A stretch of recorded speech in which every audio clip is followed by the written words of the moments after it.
Bismillahirrahmanirrahim. Before I start delivering my statement, we can see that we have a huge number of journalist friends who have come from outside Bangladesh. So before I deliver my statement in Bangla, I would like to say something very briefly in English for our friends who have come from outside Bangladesh. Dear fellow citizens, distinguished journalists from home and abroad, good afternoon and assalamu alaikum. The freedom-loving, pro-democracy people of the country have once again brought victory to the Bangladesh Nationalist Party, BNP. Alhamdulillah. This victory belongs to Bangladesh. This victory belongs to democracy. This victory belongs to the people who aspire to and have sacrificed for democracy. RICL TMX যুগের পর যুগ স্থাপনা থাকে মজবুত। From today, we are all free, with the true essence of freedom and rights restored. I congratulate the people of Bangladesh by overcoming all obstacles. You have paved the way of the establishment of democracy in the country. We are about to bring our journey in a situation marked by a fragile economy, left behind by the authoritarian regime, weakened constitution and statutory institution, and a deteriorating law and order situation.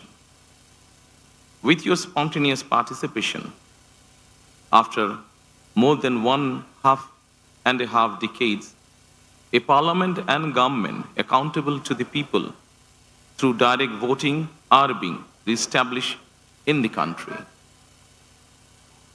To ensure that no evil force can reestablish autocracy in the country, and to ensure that the nation is not turned into a subservient state, we must remain united and uphold the will of the people.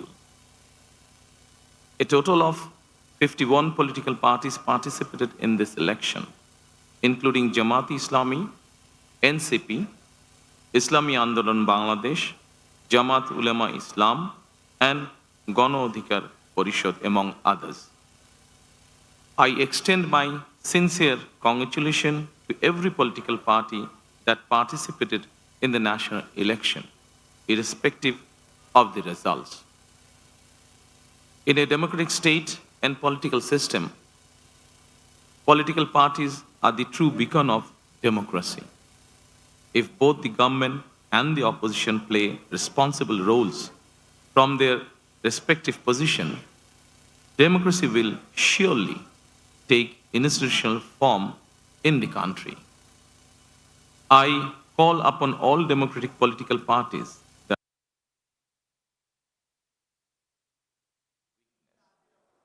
Dear friends, now I would like to deliver our paths and opinions may differ, but in the interest of the country, we must remain united. I firmly believe that national unity is our collective strength, while division is our weakness. Dear friends, now I would like to deliver my statement in Bangla. My colleagues, they will provide you the translated copy after I finish. Thank you so much. প্রিয় বাংলাদেশী, প্রিয় দেশবাসী, আসসালামু আলাইকুম। দেশের স্বাধীনতা প্রিয় গণতন্ত্র প্রিয় জনগণ আবারও বিএনপিকে বিজয়ী করেছে। আলহামদুলিল্লাহ।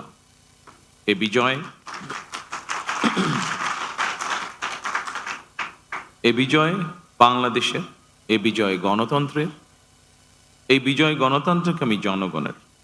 আজ থেকে আমরা সবাই স্বাধীন। আমি দেশের সকল জনগণকে জানাই আন্তরিক অভিনন্দন। সকল প্রতিবন্ধকতা মোকাবেলা করে আমরা দেশের গণতন্ত্র প্রতিষ্ঠার পথ সুগম করেছে। ফ্যাসিবাদের রেখে যাওয়া ভঙ্গুর অর্থনীতি, অকার্যকর করে দেওয়া সাংবিধানিক এবং বিধিবদ্ধ প্রতিষ্ঠান এবং দুর্বল আইন শৃঙ্খলা পরিস্থিতি, এমন একটি পরিস্থিতির মধ্যে দিয়ে আমরা যাত্রা শুরু করতে যাচ্ছি।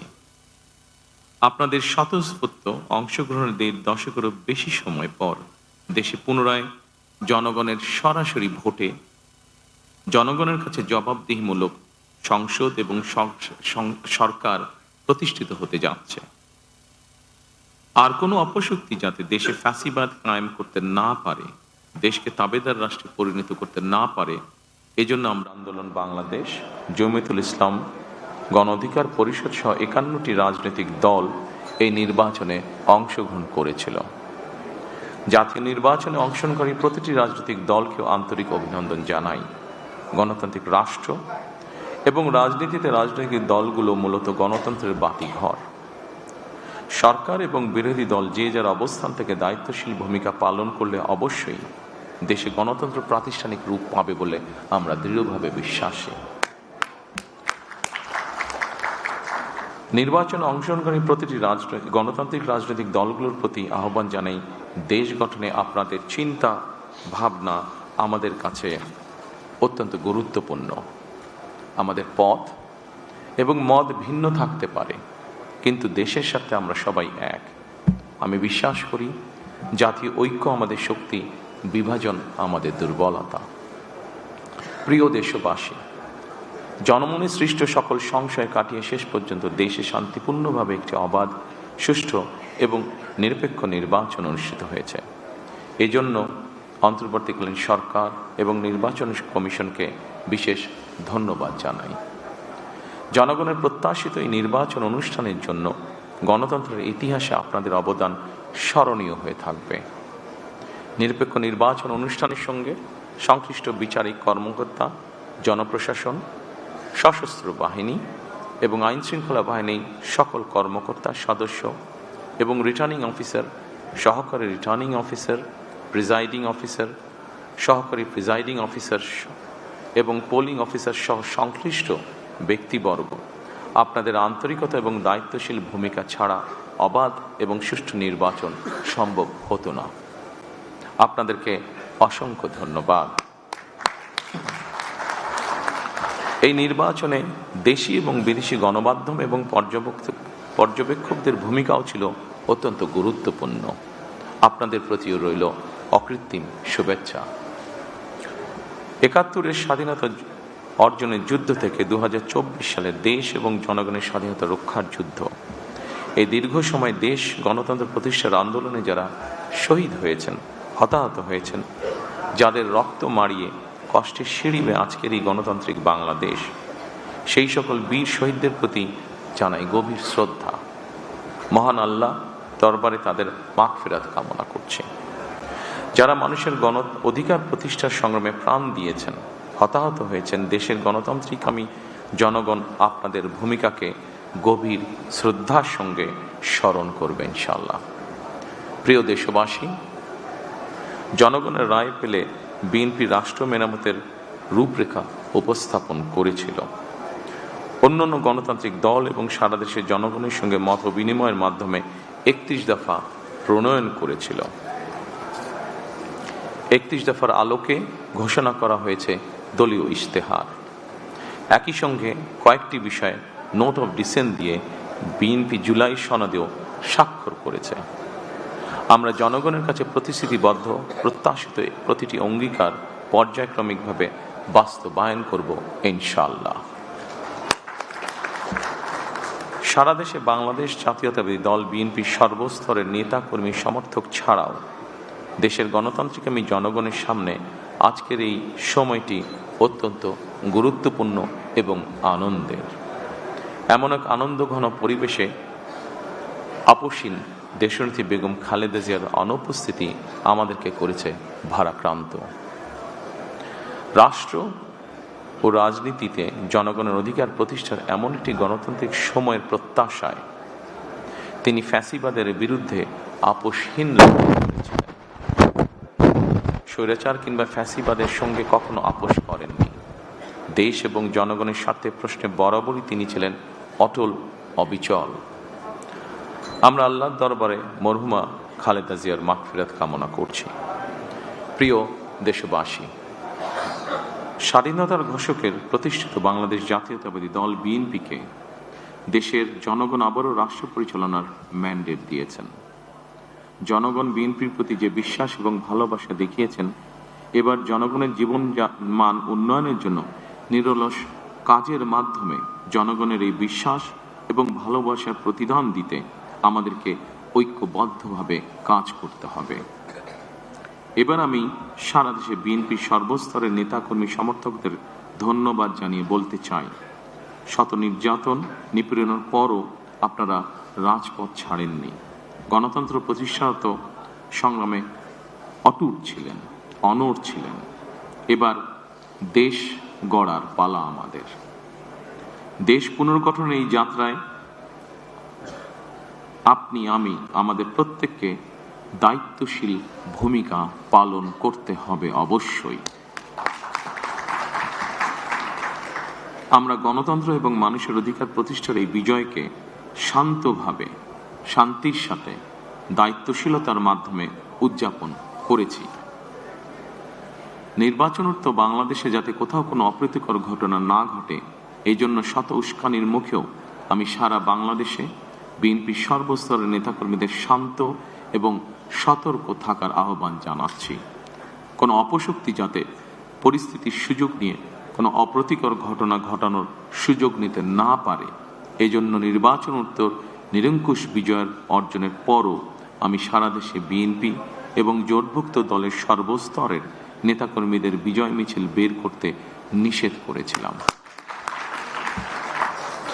আমরা আল্লাহর দরবারে শুকরিয়া আদায়ের মাধ্যমে বিজয় উৎসব পালন করেছি।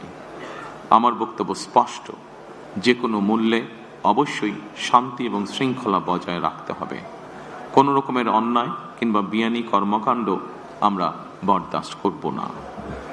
দলমত, ধর্ম, বর্ণ কিংবা ভিন্নমত যাই থাকুক, কোনো অজুহাতে অবশ্যই দুর্বলের উপরে সবলের আক্রমণ আমরা মেনে নেব না।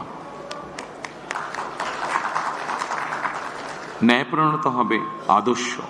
আইনের শাসন প্রতিষ্ঠা করা না গেলে আমাদের সকল চেষ্টা ব্যর্থ হয়ে যেতে পারে। আইনের শাসন প্রতিষ্ঠায় সরকারি দল কিংবা বিরোধী দল, অন্য মত কিংবা ভিন্ন মত, প্রতিটি বাংলাদেশি নাগরিকের জন্যই আইন সমান। আইনের প্রয়োগ হবে বিধিবদ্ধ নিয়মে। নির্বাচনে একে অপরের বিরুদ্ধে কিংবা এক দল আরেক দলের বিরুদ্ধে প্রতিদ্বন্দ্বিতা করতে গিয়ে নির্বাচনের মাঠে হয়তো কোথাও কোথাও নিজেদের মধ্যে ভুল বোঝাবুঝির সৃষ্টি হয়ে থাকতে পারে। তবে এ ধরনের বিরোধ যেন প্রতিশোধ, প্রতিহিংসায় রূপ না নেয়, সে ব্যাপারে সবাইকে সতর্ক থাকার জন্য আমি আন্তরিকভাবে আহ্বান জানাচ্ছি। দেশে গণতান্ত্রিক জনগণের প্রতি আমার আহ্বান, আসুন যেভাবে আমরা গণতন্ত্র প্রতিষ্ঠার লড়াইয়ে ভূমিকা রেখেছিলাম, একইভাবে এবার দুর্নীতি এবং আইন শৃঙ্খল নিয়ন্ত্রণ এবং জনগণের প্রতি জবাবদিহিতার মাধ্যমে আমরা বাংলাদেশকে একটি নিরাপদ, মানবিক বাংলাদেশ হিসেবে প্রতিষ্ঠার জন্য যে যার অবস্থান থেকে আমরা ভূমিকা রাখি। একটি নিরাপদ মানবিক গণতান্ত্রিক বাংলাদেশ প্রতিষ্ঠার যাত্রাপথে আমি ভিন্ন দল কিংবা ভিন্ন মতের সকলের সহযোগিতা কামনা করছি। বিশ্বের সকল গণতান্ত্রিক শক্তি, সকল প্রবাসী বাংলাদেশী এবং দেশের স্বাধীনতা প্রিয় জনগণের প্রতি আবারও বিজয়ের অভিনন্দন এবং ধন্যবাদ জানিয়ে আমার বক্তব্য শেষ করছি। আল্লাহ হাফেজ। বাংলাদেশ জিন্দাবাদ।